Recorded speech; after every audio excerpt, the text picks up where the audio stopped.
Collectorate సమీపంలోని వెలుగుమట్ల భూదాన్ భూముల్లో ఉద్రిక్త కొనసాగుతోంది. 15 ఏళ్లుగా నివాసం ఉంటున్న వేలాది మంది పేదలను బలవంతంగా ఖాళీ చేయించడంపై అడ్వకేట్ సుగణరావు తీవ్ర స్థాయిలో ధ్వజమెత్తారు. కాంగ్రెస్ ప్రభుత్వం కొంతమంది కాంట్రాక్టర్ల ప్రయోజనాల కోసం పేదల పొట్ట కొడుతుందని ఆమె విమర్శించారు.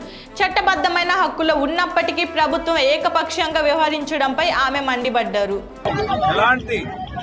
కోర్టు ఆర్డర్ లేకుండా, ఎలాంటి ఆదేశాలు లేకుండా ఏకపక్షంగా కాంగ్రెస్ పార్టీ తన నమ్ముకున్నటువంటి కొంతమంది కాంట్రాక్టర్ల కోసం, వాళ్ళ ప్రయోజనం కోసం గుడిసెల్ని ఏకపక్షంగా రాజ్యాంగ విరుద్ధంగా కూల్చేస్తున్నారు.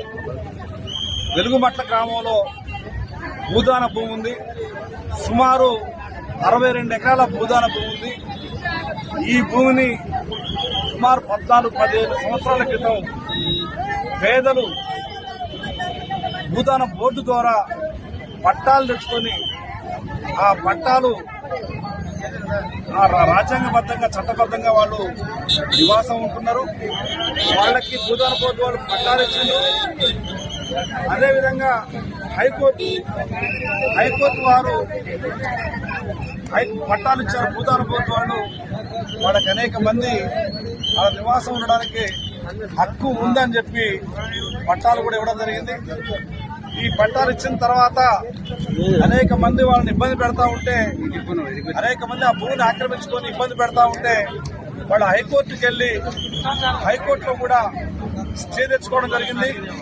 హైకోర్టు వారు కూడా, గౌరవ తెలంగాణ హైకోర్టు వారు కూడా అక్కడ పేదలు ఉండవచ్చు, వాళ్ళని ఇబ్బంది పెట్టొద్దు, వాళ్ళు ఉండాలని చెప్పేసి హైకోర్టు వారు స్టే ఇచ్చారు, ఆదేశాలు ఇచ్చారు. రెవెన్యూ వాళ్ళు కానీ, పోలీసు వారు కానీ ఎవరు కూడా జోక్యం చేసుకోవడానికి వీలు లేదు అని చెప్పి చాలా స్పష్టమైన ఆదేశాలు హైకోర్టు వాళ్ళు ఇచ్చారు. అంతేకాదు హైకోర్టులో వాళ్ళకి నీళ్లు ఇవ్వండి, కరెంట్ ఇవ్వండి, వాళ్ళ చీకట్లో మగ్గొద్దు, వాళ్ళ చిన్న పిల్లలు ఉన్నారు, వాళ్ళకి స్కూల్ ఏర్పాటు చేయండి, హాస్పిటల్ ఏర్పాటు చేయండి, కరెంట్ ఇవ్వండి, నీళ్లు ఇవ్వండి అని చెప్పేసి కూడా హైకోర్టు వాళ్ళు ఆదేశాలు ఇచ్చారు. అదేవిధంగా లోయర్ కోర్టు ఖమ్మం కోర్టు వారు కూడా వాళ్ళని గుడిసెలు తీసేయడం కోసం, ఇండ్లు తీసేయడం కోసం ప్రయత్నం చేస్తే ఆ ఇండ్లు తీసేయవద్దని చెప్పి ఇక్కడ లోకల్ కోర్టు వారు కూడా ఆదేశాలు ఇవ్వడం జరిగింది. ఇంజక్షన్ ఆర్డర్ ఇవ్వడం జరిగింది.